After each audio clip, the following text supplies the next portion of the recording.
Thank you all for coming.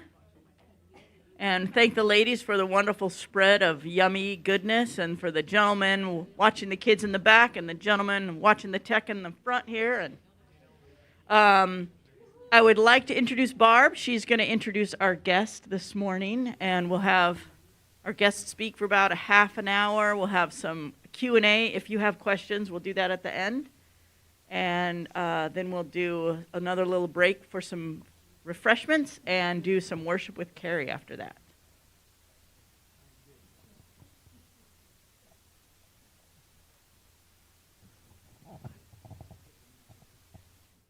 We are in for a delight today. There is a kindred spirit here with us in our house, and her name is Sarah.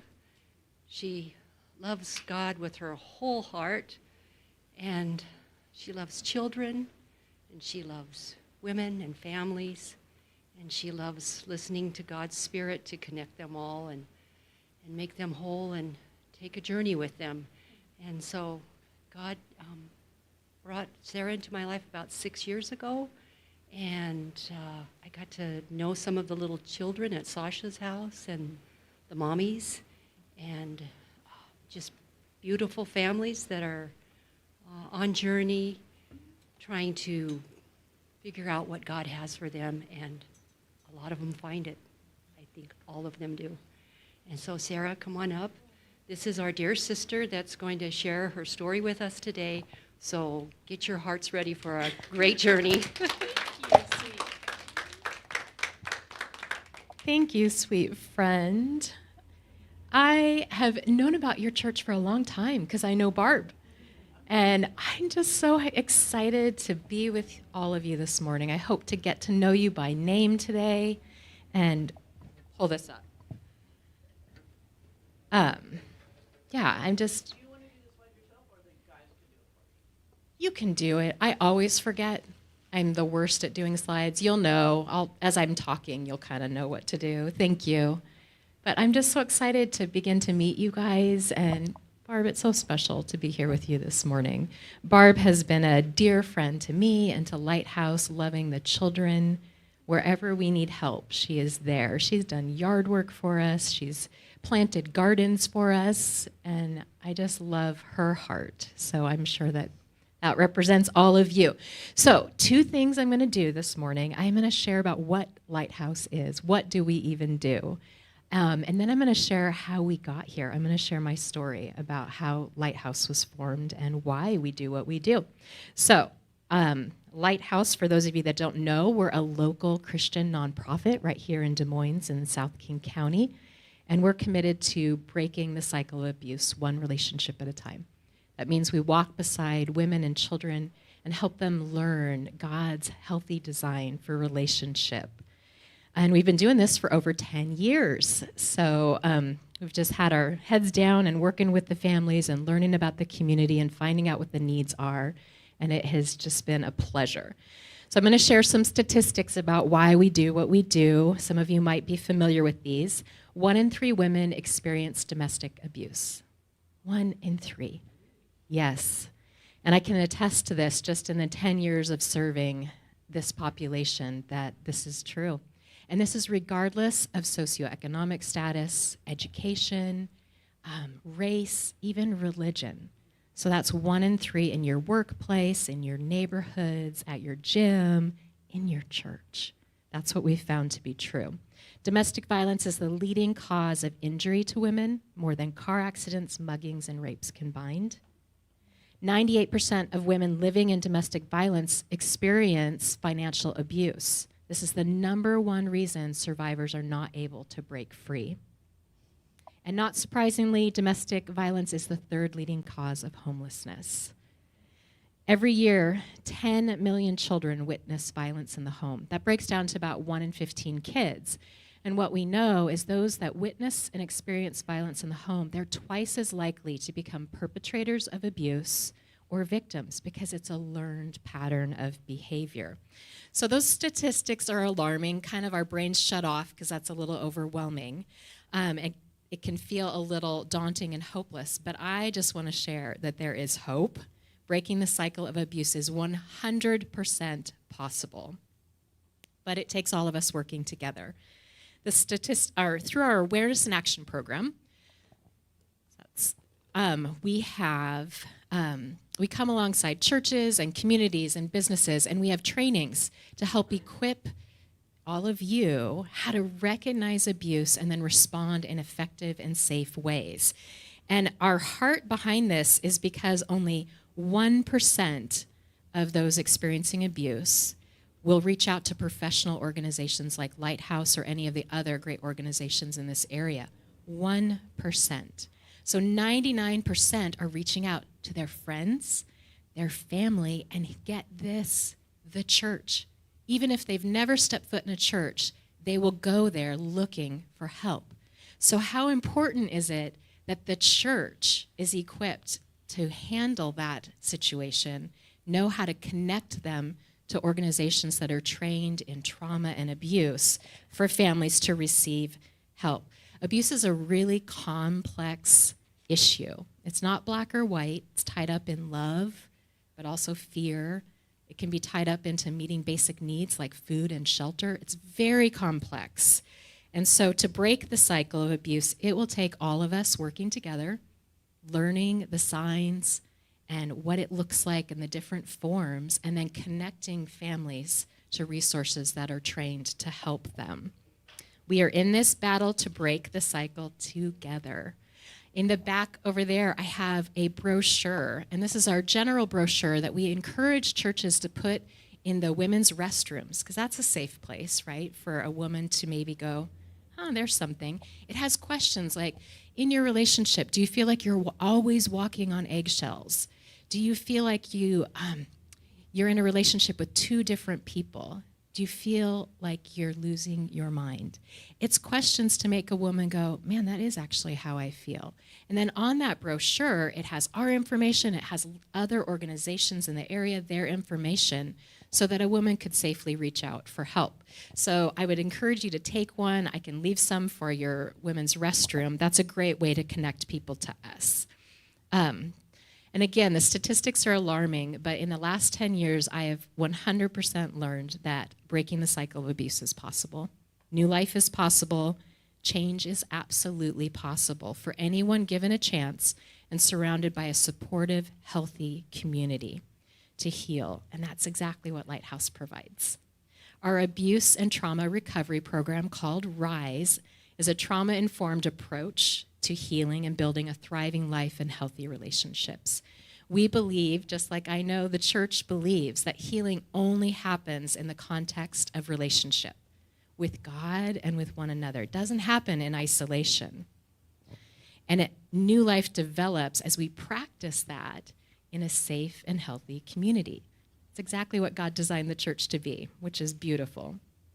Through RISE, we provide that as well, along with critical services and resources, advocacy, mentoring, life skills training, counseling, parenting and communication coaching, assistance with education and job training, support groups, children's programs, workshops.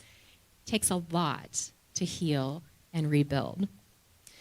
Through our community partners, our women get to have chiropractic care from Burien Wellness, who loves them so well as karate classes through Northwest School of Karate, and gym memberships right down in our local gym in Des Moines. So they have access to the community in maybe ways that they wouldn't have before. Our idea isn't that we're the only source of connection for them. Our heart is to connect them to the wider community and to the church so they develop a lifelong support system to stand beside them. There's two parts to our RISE program. The first is Sasha's House, which Barb referenced. And this is our community living home right here in Des Moines, where we've been serving women and children for the past 10 years. And we house 3 families at a time for up to 2 years. So they get a significant amount of time with us to heal and recover and then discover what God has gifted them with for purpose and new life. Families come to us after they have become homeless because of domestic violence. But when they graduate from our program, they have the skills and the community and the ability to sustain a new life. They're not going to go back into that homelessness cycle again. And the lives that they're building, it's so fun. We're still connected to all our graduates. The thing they say over and over again is, I didn't know I could love my life this much. Isn't that beautiful what God can do? It's amazing. At Sasha's house, the women and children, we talk about how they experience a full life immersion into God's design for community and healthy relationships. We daily do life together, and they get to understand what it means to be in a healthy relationship, what it means to parent from a place of love and not fear or control. And they have a care team that surrounds them and works with them to achieve their goals for their new life. We have a mentor, an advocate, a life coach, and a program manager. And their work that they do is remarkable. I've served as the program manager for the past 10 years, but we recently hired someone that now is into that role so that I can start focusing on how the ministry is going to develop. And it's just beautiful to watch them thrive together. This past year, we provided safety and critical care for 15 women and children. What that equates to, just since January, that's 1,000 safe bed nights. It's remarkable what we can do with just a small house and make a big, big impact. A woman moved into Sasha's house just a few short months ago with her 2 young children after experiencing a lifetime of abuse. She had to leave nearly everything to escape. She came to us with just about the clothes on her body. She came to us with no job, no license or car, no support system, and no idea how she would possibly provide for her family. That's terrifying, yet she did it. And she took that step of faith to move into our home. It was beautiful. We welcomed her home, and she was overwhelmed with gratitude as she stepped into her fully furnished bedroom and realized all our needs are going to be met. I think some of you brought toilet paper and things like that. They don't have access to those things. It's the simple, basic needs. They get clothing. They get whatever they need, we're able to provide because of our partnerships. It's amazing. She shared that every day she is learning that she matters and has value. That's where real change starts, right? I'm a child of God. I matter and I have value. The lies abuse made her believe are being exposed gently and lovingly and replaced with the truth that she is loved, she is capable, and God is making a way for her to experience a new, abundant life in Him. Here's a quote she recently shared with me. I'm exactly where I used to dream about, in a safe home for me and my kids, surrounded by people who genuinely care and are giving me the support I need to heal.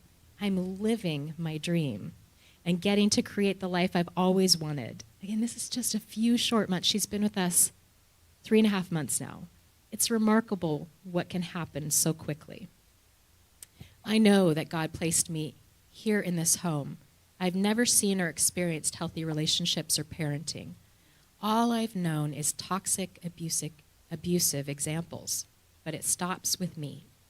I'm the first generation to break the cycle of abuse in my family and give my kids a different life, a good life. Here I'm learning to parent from a place of love and not fear.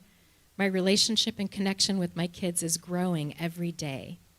I feel God's love and care every single day here. My relationship with God is so exciting to me as I see Him answering my prayers. I know it's going to take a lot of hard work to build my new life, but every day I am one step closer. Isn't that beautiful what God can do?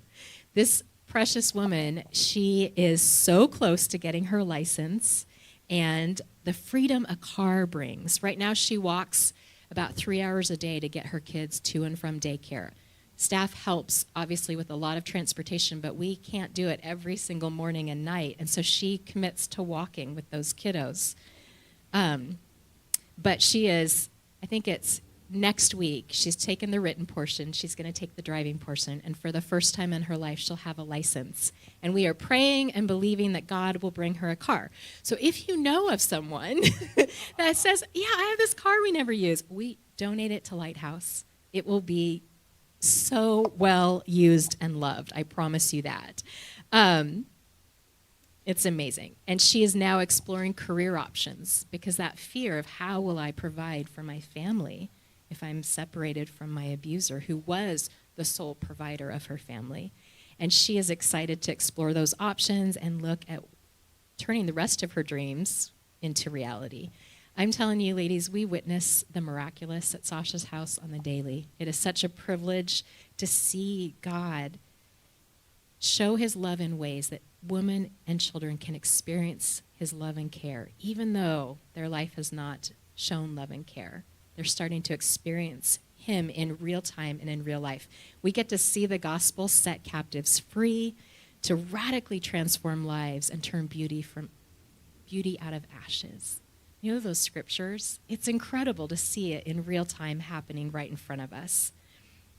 Last year, we launched the second part of our RISE program, and these are our community meetings. These are open to any woman who's experienced abuse or trauma at any point in her life. Could have been as a child, decades ago, or recently.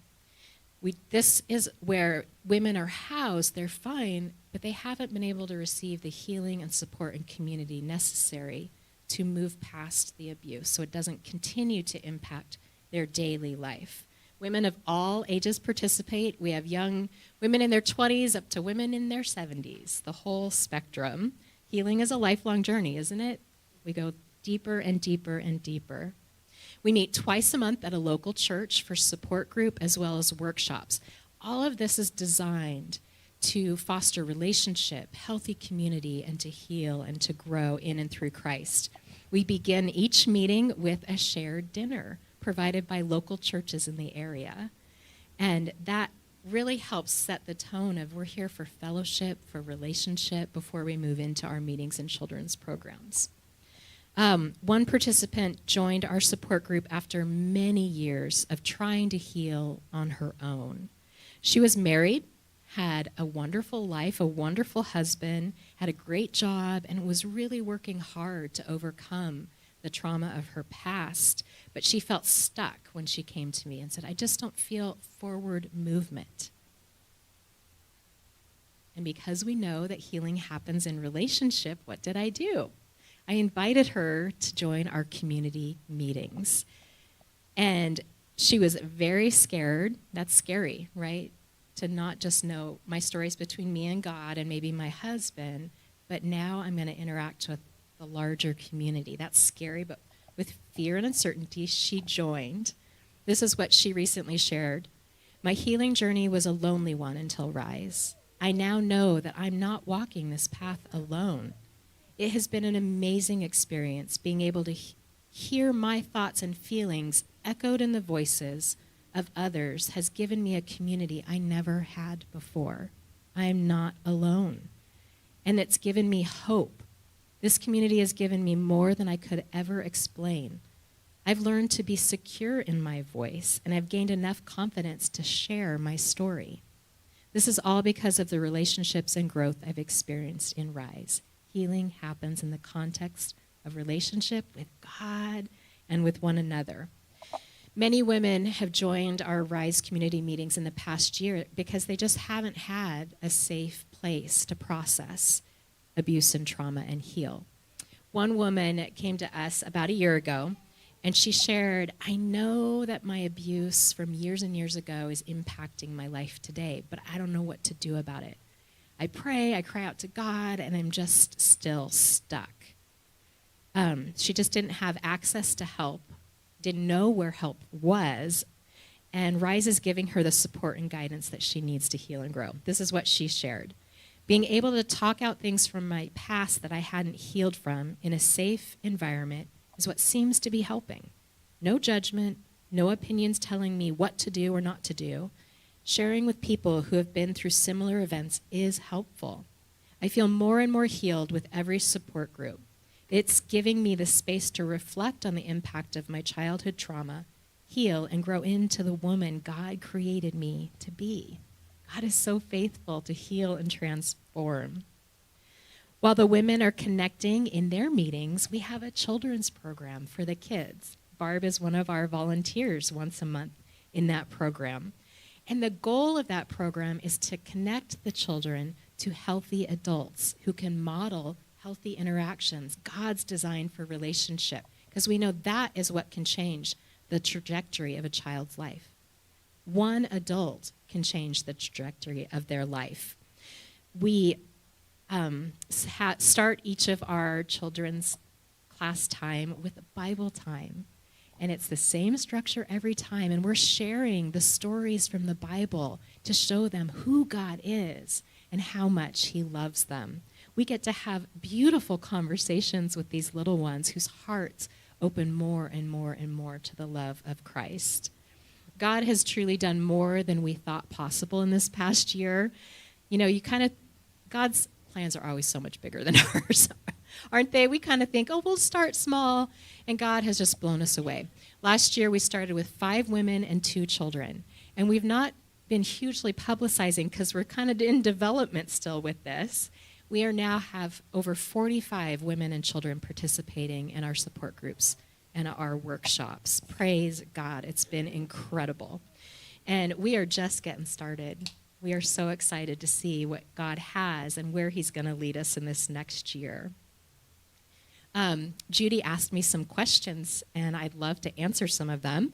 You asked, how do women even get connected to Sasha's House or Rise? Word of mouth. More than anything, we're listed on 211.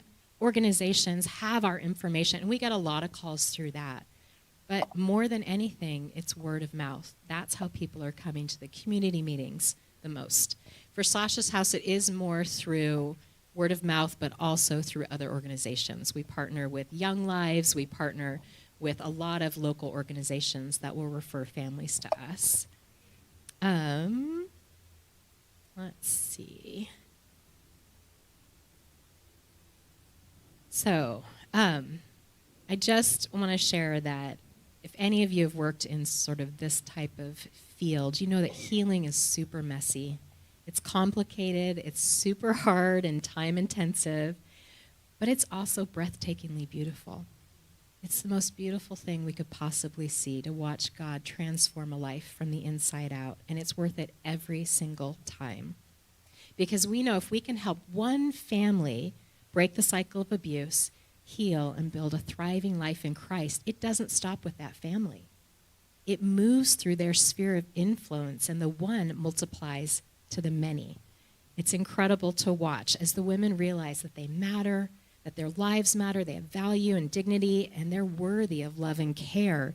They reach out with their survival stories. They're empowered to share their voice, and that impacts those that they know, and the one, again, multiplies to the many. We believe, you'll see my shirt says, your story matters, you matter. That's our slogan because we believe it. God says every life matters. Every story matters. And my one story mattered. So Judy again asked me to share, how did this whole thing start 10 years ago? What in the world? How did we get to where we are today? And it started with my family's battle, our journey to break the cycle of abuse, to heal, and find new life in and through Christ. That's where it started. God has truly taken the most shameful and dark parts of my life story to use it to light the way to freedom and new life for others. Isn't that what he does? It's remarkable when we'll say, okay, you can have this ugly, horrible, shameful thing I want to hide. You can have it, God, and do with it as you will.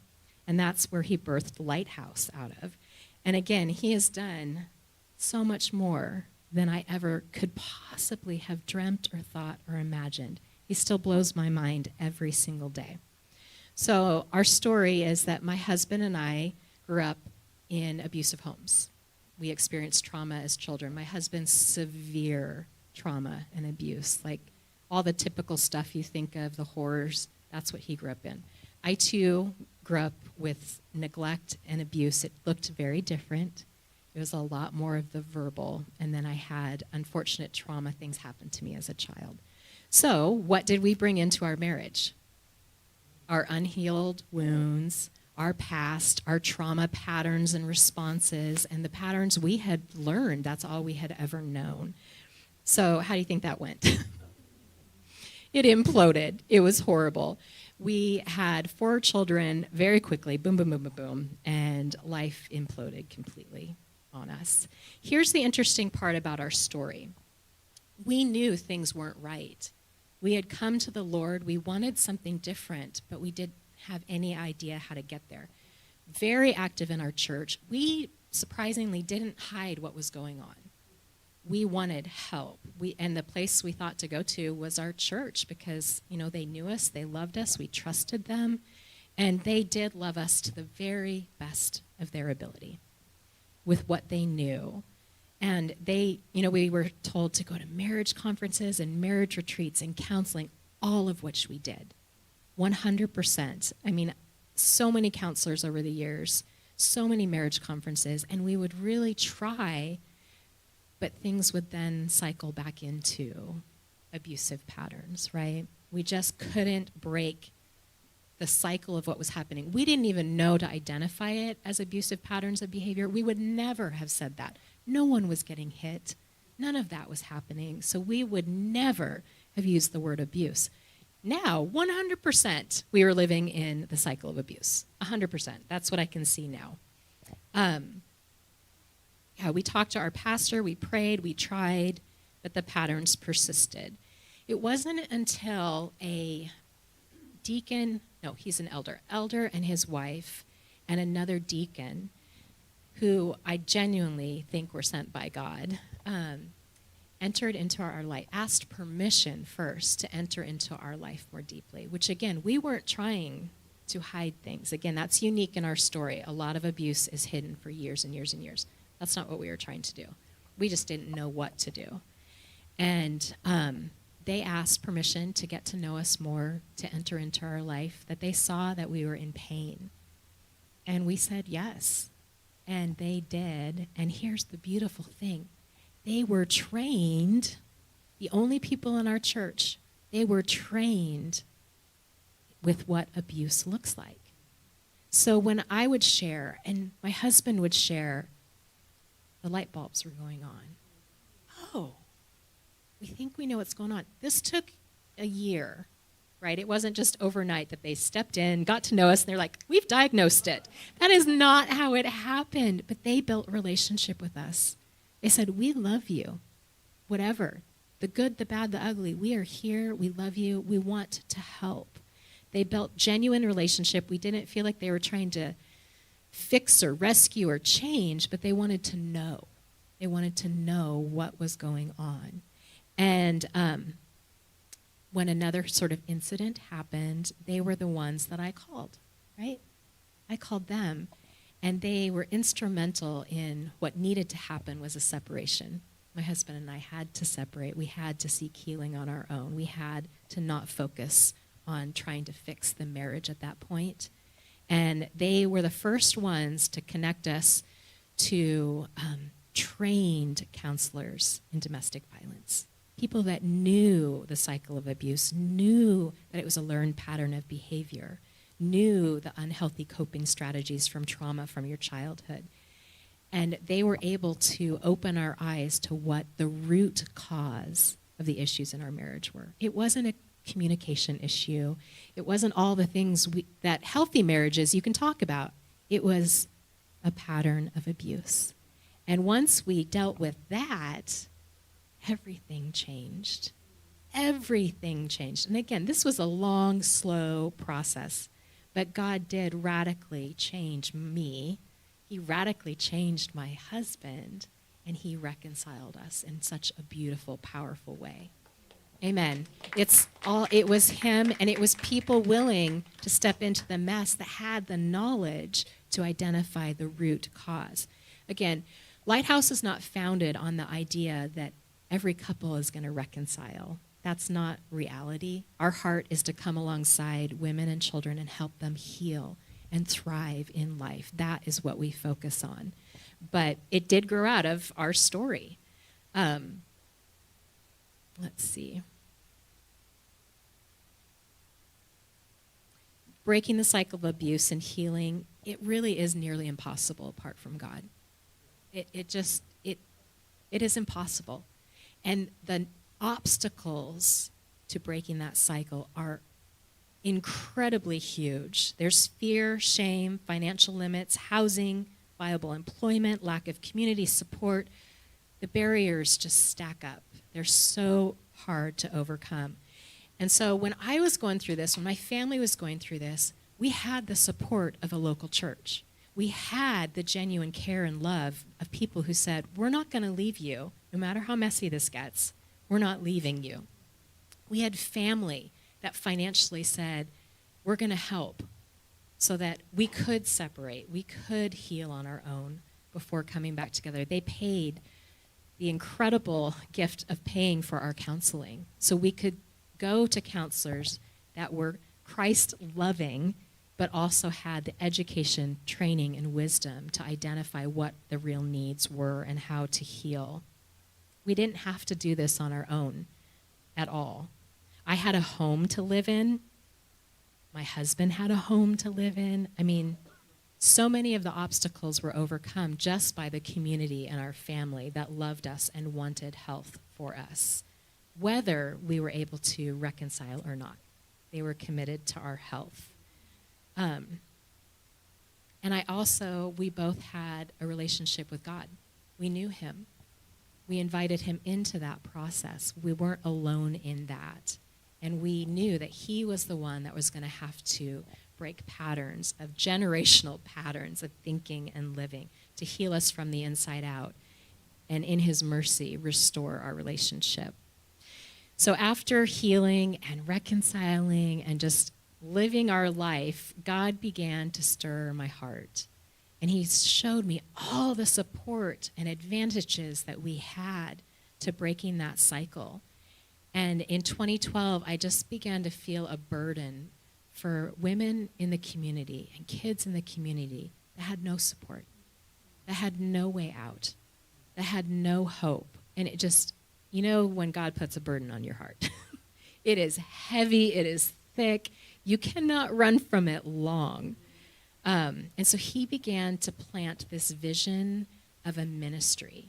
And I was completely terrified. And I said, no way. Who are we? Are you kidding me, Lord? No, we are not qualified. No, this is not a good plan. Which again, our loving Father kind of smiles and says, oh, dear one. He doesn't let us off the hook like that. And thank God he doesn't. Thank God he doesn't. So, with the burden increasing and increasing, I met with the people that walked beside us. And I said, this weird thing is happening. I'm starting to kind of envision a ministry, but I don't think I should do it. Maybe you guys should do it.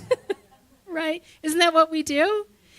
And they were precious and beautiful and said, oh no, this is God's vision for your life, for your husband's life, for your family's life. But we will walk beside you, right? Let's talk, let's brainstorm. So we did. We brainstormed and prayed and sought God and sought other organizations that were doing similar work to say, okay, what does this look like for us? What does it look like to help families break the cycle of abuse and to build new thriving lives that they want to live and that they love? And as we prayed and talked, again, we looked at my journey, our family's journey, and realized education is critical. Again, I was leading in the church, active in the church. We were sharing what was going on, but it wasn't identified, not for a lack of love. My pastor loved us. These people loved us. It was a lack of knowledge, right? And so that's where our Awareness and Action program was birthed. And again, realizing that had our pastor, who is a dear friend of ours, so he knows that I talk about this, it's okay. Had he known the cycle of abuse, right, where there's tension building, there's an incident that happens, there's a reconciliation and a calm. And that cycle may happen once a day. It may happen once every few months. It may happen once a year, but it will happen. It's that predictable. It's that easy to identify. Had he known that, he could have recognized years and years before, oh, this is what's going on. Because I would come and share, something happened, my husband would call an elder and say, man, we're not okay.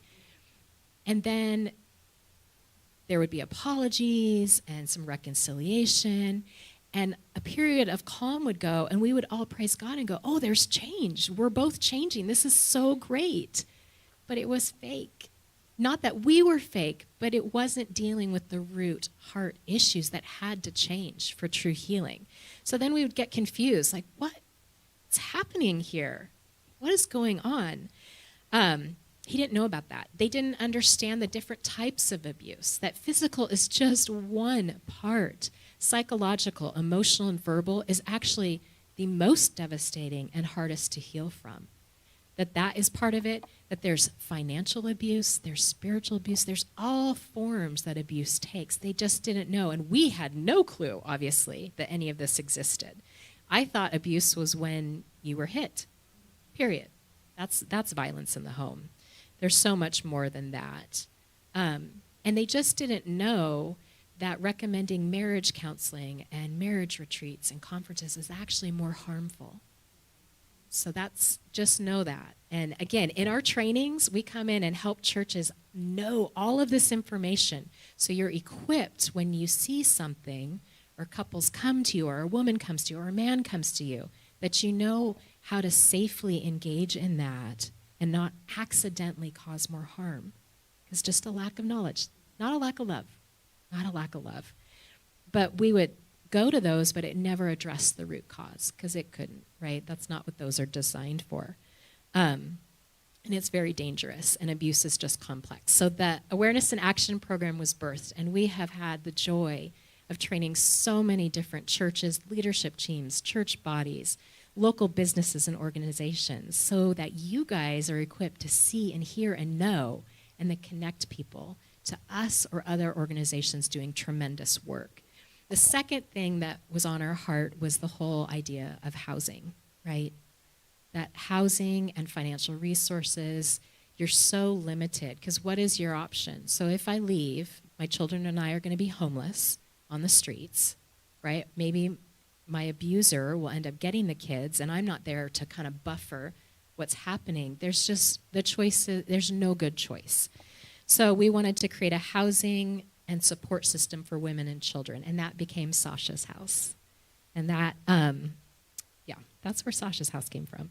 So then my friends worked with me after we were brainstorming, and we built a larger team. It was our original board of directors, and we researched and we prayed. We sought God. We met with every organization you can think of, from UGM to the great work with Northwest Family Life up north. We traveled all over Washington to talk to people. What is working?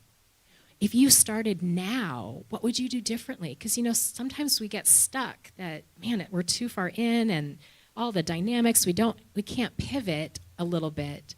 So what would you have done? And we got incredible feedback. We learned what worked, what didn't. And the thing that landed most with us was the concept of community living, not individual apartments, which, again, both are needed and viable. But we were looking at, God, what do you want us to do? And the community living, because it really counters isolation. And community living, we're able to get behind heart and home, right, to the real issues that need to be healed. You can't live in community and not have your unhealthy coping strategies come out. You can't live in community and avoid conflict. So we get to work in real time as community living does its work. It is so messy and so hard, but it's where the fruit comes from. As in real time, I'm so mad at my housemate. Good, let's work this out. We get to teach them what that looks and feels like, and that it can be done in love and truth and grace. We get to help them parent when, those kids are driving me crazy. I don't know what to do. Good, let's talk about it. Let's figure this out together. So community living has been both the hardest thing that we do and the most fruitful thing that we've done. So that's why we chose that model. We looked at mentoring and how do we build, even with just 3 families, lots of relationships that are healthy. How do we include the community in that, our staff and our volunteers? And how do we connect the families to the larger church body, right? Because they won't be with us forever, but they can be connected to a church for their whole life, right? So we also learned that God, as well as the ACEs study, which I'm sure many of you are familiar with, that is a scientific study for over 20 plus years now, maybe even 30. Probably 30. And what both God in his Bible teaches us, science has now proven that God was right. Isn't that so cool? That healing and abuse from trauma is totally possible. That's what God says. That's what this ACEs study says. And these are adverse childhood experiences. So kids that grow up with these are much more likely to, again, repeat the patterns of abuse, engage in risky behavior, and their health issues are intense. And so the ACEs study was like, how do we deal with all of this that's happening? How do we help children? How do we help families? And their amazing idea was healthy relationships and a supportive community. That was what they concluded. Again, there's lots of other things, but when you boil it down, that's what they concluded, which is what God has said all along. You've got to be in relationship with me and with others, and you've got to be in community doing life together. And so that's our heart behind everything we do. And then how do we develop new patterns of thinking and living in that healing process? And it's the daily practice, right? Discipleship. The daily practice in real time in a supportive community. That's how we change and grow. So we modeled everything we do is based off of God's design for that. And we also learned that it takes between 2 to 3 years to really heal and to transform, right? So our program is a 2-year program at Sasha's house. Our Rise community meetings are a 3-year program. So women can be with us for 2 to 5 years or longer. We have graduates of Sasha's house that now attend our Rise community meetings, not because they haven't experienced the support group material or they haven't experienced the different things that we do. It's because they know that healing happens in community, and they want to continue to pull off those layers of pain and shame and heal and grow. So they can be with us for as long as they want to be, and it's a beautiful journey. So in February of 2013, our original board of directors were like, I think we're ready. We've got the vision, we've got the mission, we have the skeleton structure. So we turned my detached garage on my property, my house, into a 1-bedroom apartment. And we just started housing one family at a time. It was just little itty bitty. But we learned so much from that. We developed a lot more of the structure. We fleshed out the program that God was creating. We expanded our team to the mentor, the life coach, the advocate, the program manager. So then in June of 2016, which I would have met Barb that year, we moved Sasha's house from my home to the larger community living model, which is what we were going for the whole time. So a much larger home right in Des Moines. It's right in this area. It's a beautiful home. We rent from incredible people. I just love the home that we have. It's great.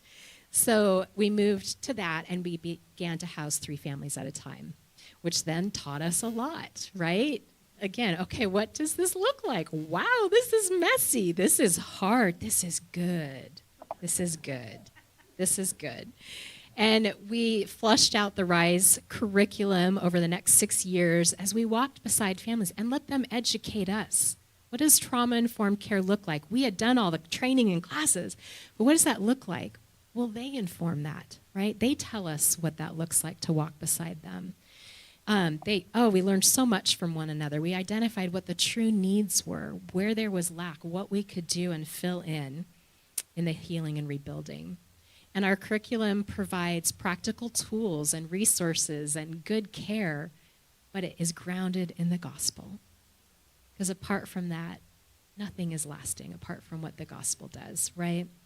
Jesus is the only one to bring lasting life change and transformation. So fast forward to 2022. We survived COVID, the pandemic. Your church survived, praise God. It was a lot, wasn't it? Yes. The cool thing is that the families at Sasha's house felt the heaviness of what we all lived through very little because their life continued, right? And they still had their care team. They still had their support. It was still ongoing. So we talked about that a lot, where they're like, I just don't feel it as much as I think maybe my friends are feeling this. Like, because you're not. You have all your needs met. There's no fear. You're okay. Anyways, that was a side note. So in 2022, we started as a team to pray about, okay, God, we love ministering to the three families, and we will continue to do this. But how can we take the curriculum that God has created, the program that he has designed, and help more women? That was our heart. Like, how can we do more? Do we open more homes right now? Which is a lot of money in fundraising, but good. What do we do? And he began to show us how to create the Rise community meetings, which is taking all that we had learned and we put it into a structure that it's a 3-year program. And again, some women might not be with us for the whole time, but any time with the women is effective and helpful in their healing process. So this is, again, open to any woman. It could be childhood abuse, it could be trauma from an incident, or it could be a lifetime of abuse. It can be anything. So the women can come to us to find healing and community. We meet twice a month. Support group is once a month. And then the fourth Tuesday of the month is either a workshop or an activity. And all of it, again, is designed to build community, to share the love of God, for them to experience the love of God. Again, we start with that shared meal provided by local churches, which is beautiful. So our support group, it explores the topics that address the impact of abuse in the healing process. God's design for healthy relationship. We don't know what we don't know, right? If you haven't had a model or an encounter with God yet or read the Bible or any of that, we just don't know what healthy looks like. And again, that's the power of Sasha's house, is they get to experience and see in real time what healthy looks like. But we're finding that they're experiencing that at the Rise community meetings too. We look at God's design for communication, emotional health, identity. Who am I in Christ apart from my trauma, right? That doesn't need to define me. Trust, forgiveness, shame, justice, and more. We have book studies exploring boundaries and healthy, godly parenting. We have a 5-month session that's called Your Story Matters. It's about writing your story, processing your past through a biblical perspective. There is such power in validating what's happened and then letting the Lord redeem and restore and rewrite the next chapter. So that's one of our curriculum. Purposeful Life, that is where we just explore who God created you to be, who you are in him, but then what is your unique call on your life? What does that look like? Why are you here? And it's amazing to watch the women write their purpose statement from God, right? This is God's specific call for my talents, my giftings, and watch them realize that their lives are so much more than just about them. So that's our Purposeful Life. And then, again, the workshops and activities. We do a car care workshop. It's actually led by one of our Sasha's House graduates who got her degree in automotive technology.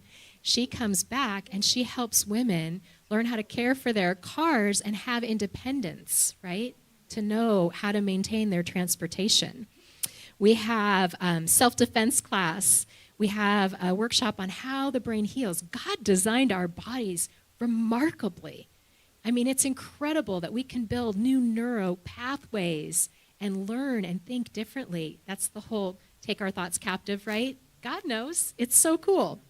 Yes, it's so cool. We have health and nutrition, goal setting, vision boards, and then we have art. There's so much healing in artistic expression. We have canvas painting, mosaic frames, and so much more. It's been really cool. So now what's happening, we're entering into a new phase this year with the Rise community meetings.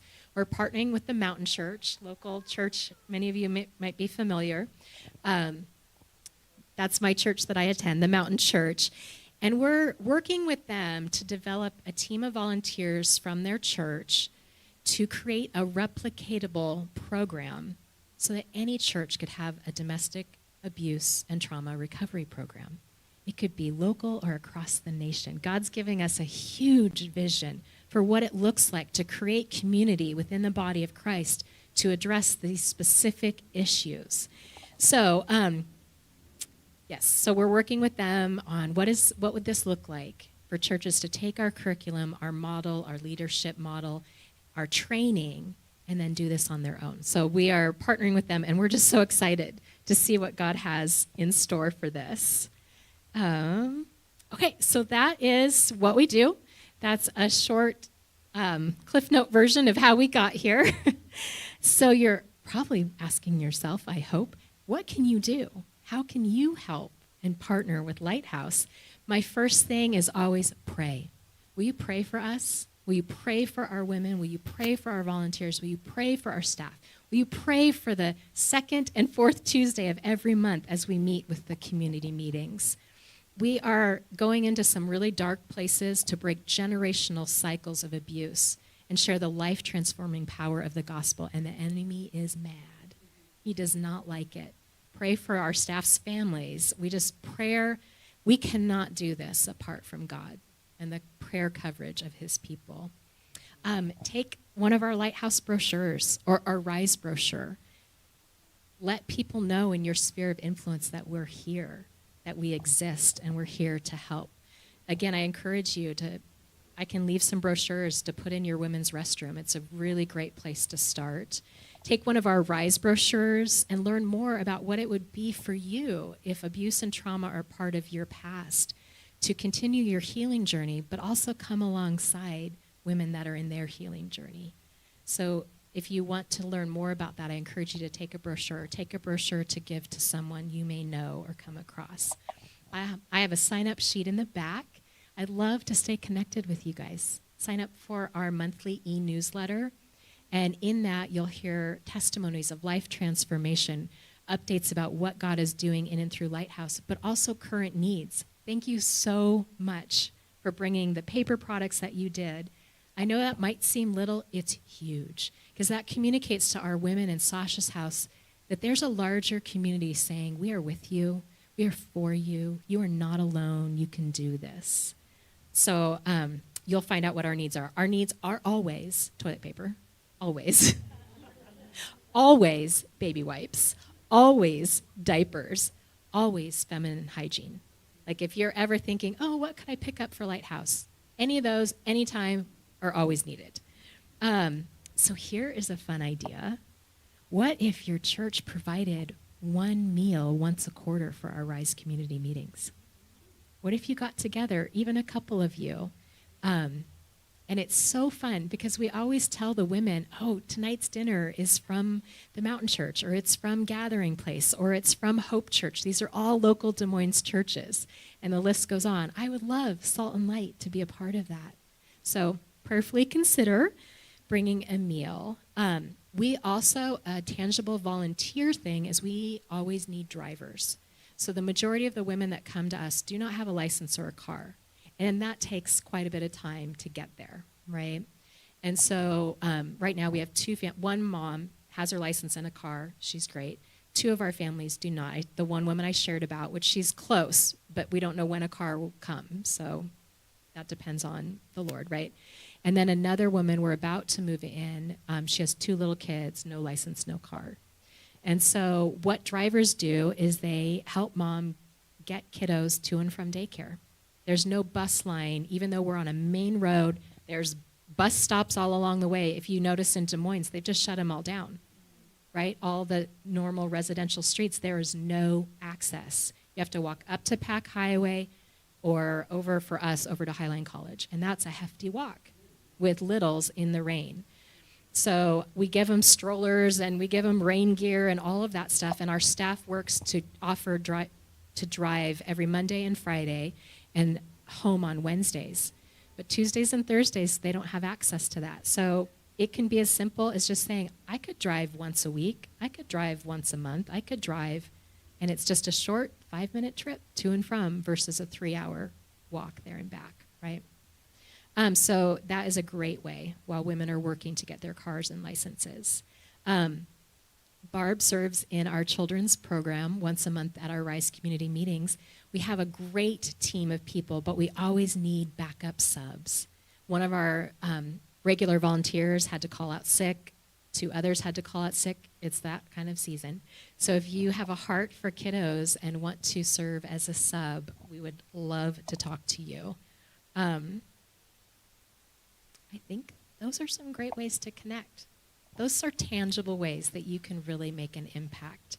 So I'm just, thank you for allowing me to talk and share. I'd love to answer any questions if you have any.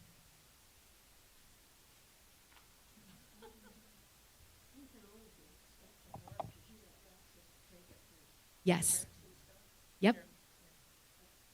I was just thinking, we have Barb as a resource to give, those paper, the things we brought. I was thinking Absolutely. I can give it to Barb when I go shopping. Absolutely. And we are great. We'll come at coming and picking up. So if you have something, we will be here to get it. I appreciate that, definitely. And Barb is wonderful. And we connect multiple times a month. Hi, I had two questions. Yes. One is, where did the name Sasha's House come from? And That's the a great other question. and you may have already talked about this, how do you get your funding? Good question. I didn't answer that. So Sasha's House actually came from one of our original developing board members. And my name is Sarah. My husband's name is Chad. And we were searching for a name. Like, what can we call it? Because then the women can say, oh, I'm at Sasha's House, not in a program or in a thing. There's Penny's Place. There's lots of different names for places. And she really felt like the Lord dropped into her to take part of my name and part of my husband's name and turn it into Sasha. So it's Sacha, and it's Sasha's House. Yeah. Yes. Which just means the world to us. So that's where that came from. And our funding, we are very careful about where we get funding because we don't want our program to change. We don't want it to be requirements that are not from God to be placed on them. So individual donors, churches, businesses, other organizations, foundations, and grants that, again, will not require us to remove the name of Jesus from our program. We are also funded through the city of Des Moines and the city of SeaTac. And we have a great partnership with both cities, and they let us run the program the way we feel called to run. And they don't have any requirements on us that would make us change that. Yeah. And we do fundraising. Judy and Barb were at our Celebrate event. We have an annual event called Celebrate, and that's a really fun place to come. We raise a lot of money. It's always at a local church in the area. And then we also do an annual 5K. We partner with the Des Moines Creek Park. I always misname this. Anybody know the Des Moines Park Creek Run? You know what I'm talking about? They run every Saturday. We partner with them in October to do our annual 5K. Oh, yeah. We do. So we unfortunately just canceled it, but we'll reschedule. We have a local artist who does our canvas painting classes with the women, she does fundraisers for us. So you can come and do a canvas painting led by her. Anybody can do it. I'm not crafty, and I create amazing art through this. It's incredible. So she does paint nights for us, and that's a way that we raise money as well. We just did a fundraiser at Whitecap in frozen yogurt in Burien, where you come, they give 20%. So if you sign up for our newsletter, you will hear of all the activities, all the fundraising, all the events, the ways to get involved. So that's the best way to learn. Yeah, great question. Thank you. Wait. We do, yeah. So,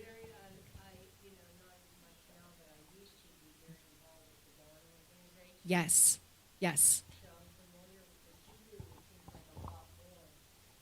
Right. Well, and every organization is called to their unique thing, right? And it takes all of us working together as a team to accomplish that. Yes, we have a great partnership with them.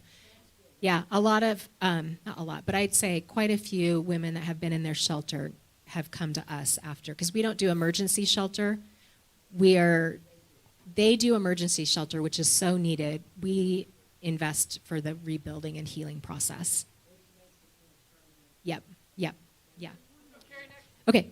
Two very small detail questions. Do Yes. you specifically house women and children, meaning only women and children, or single women as an Right. option as well? So Without kids. our focus is women and kids. Like we didn't start that way, but God has made it clear that's what our niche is. We're really good at helping women learn to parent from a place of love and support and really break those cycles that could be passed down.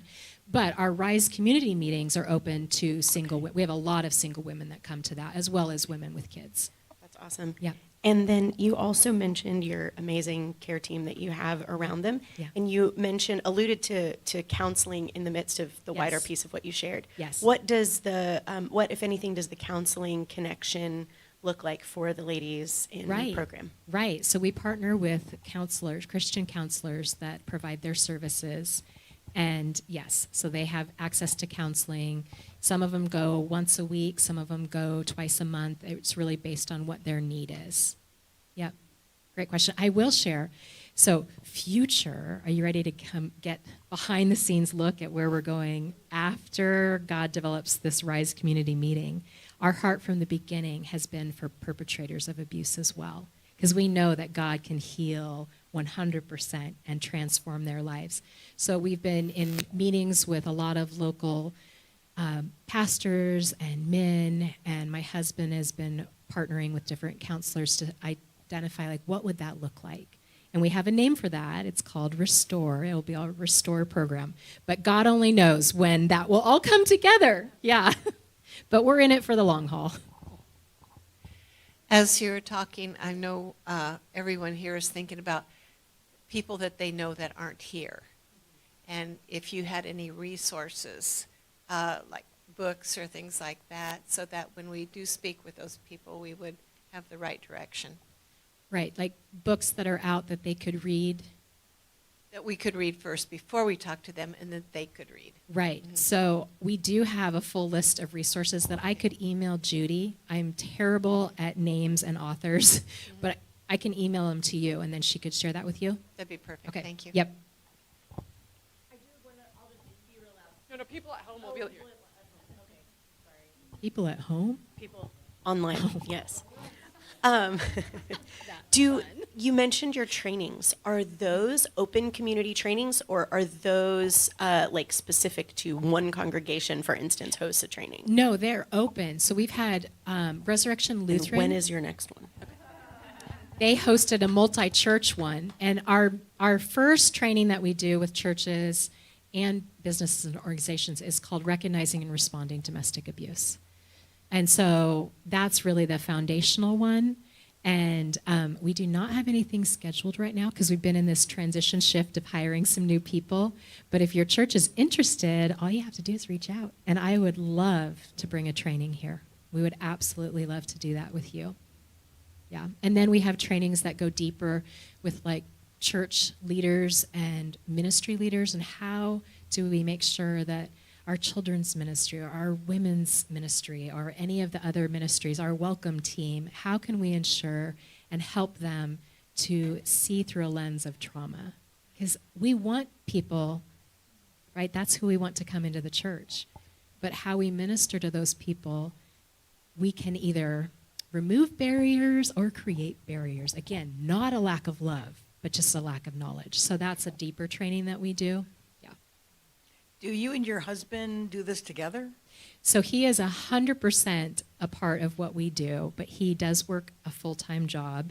So he is not actively ministering, but he is, because he supports everything that we do. He is aware of everything we do, and he is very, very intimately looking at a program for men. Yeah. So I'm excited. I can't wait to see what God's going to do through him and the people he's working with and his research. Because I can share what we do with the women, but he has obviously a way to minister to men. So that is going to happen someday. Yeah, it's beautiful. I'm very excited for it. Yeah. And I do want to say, I recognize that men can be abusive and women can be abusive. So yeah, in our back house, when Sasha's house was with us, we did actually house a man and his children who had been severely abused and manipulated. And that taught us a lot about what it could look like to minister to men as well. But the statistics are pretty heavy that typically most abusers are men and women are victims. Though a victim, we develop patterns of abuse in how we treat people. Again, coping, surviving, that helped us get where we are, but once we're in a place of safety, we can heal and let go of those patterns. We have one final question before we move to the next part of the morning. Mentioned something, and I have a background of abuse, but I have this wonderful thing that that God spoke to me through somebody, but all you need is one person in your life that's given unconditional love, and that was my grandfather. But that's just been a wonderful thing for me to Yes. share, and I met somebody with Y, and he's had that one person, and that's so wonderful to say, and you mentioned something Yes. about that, and Yeah. One person can change the and thank trajectory. you for what you're doing. I'm just so thankful. I would pray for you, and I would Thank you. support you. Thank you so much. Thank you, everybody. Thank you so much, Sarah. I think we're going to have Carrie come up and lead worship now because we want to make sure people can get home this morning. Thanks, Carrie. Thank you so much, Sarah.